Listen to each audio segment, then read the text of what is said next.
Hello again.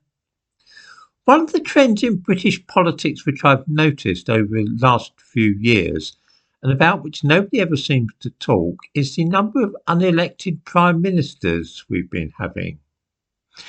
Well, that's to say nothing, of course, of the speed with which chancellors of the Exchequer seem to change as well. Looking back over the last 60 years, we can see that unelected prime ministers have never been very common. In 1963, Alec Douglas-Hume took over when Harold Macmillan resigned. He only lasted a year until the 1964 election. Then, 13 years later, Harold Wilson resigned and James Callaghan took over. 14 years later, John Major became Prime Minister after Margaret Thatcher resigned. And then 17 years after that, Gordon Brown took over from Tony Blair.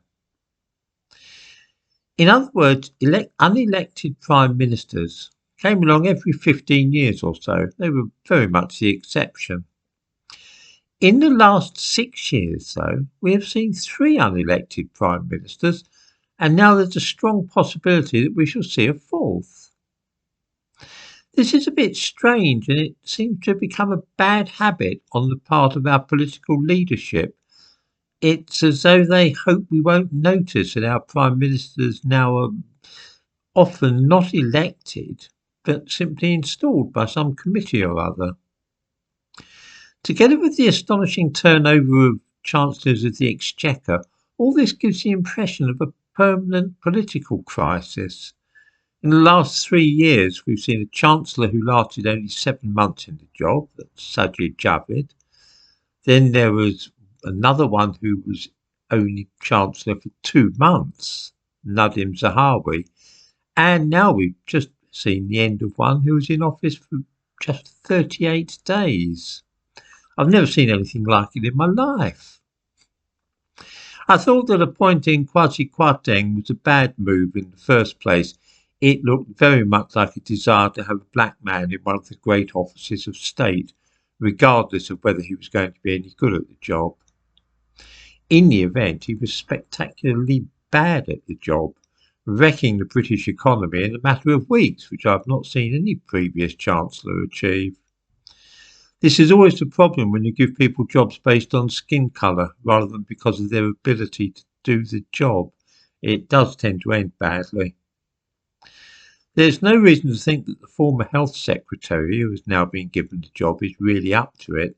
It's more the case that the list of possible contenders who are allies of the latest unelected Prime Minister is very short. Jeremy Hunt may well last no longer than the last man to hold the post. This would leave us with the awful prospect of Labour winning the next election if the Conservatives don't manage to pull themselves together a bit. The longer this mess continues, the more I remember Cromwell dismissing the so-called Rump Parliament in 1653, when he marched in with troops and told the sitting MPs, "You're no Parliament, I say you are no Parliament, begone and give place to honester men." I really can't help wondering if we don't need some honest man to do the same thing with the current shower.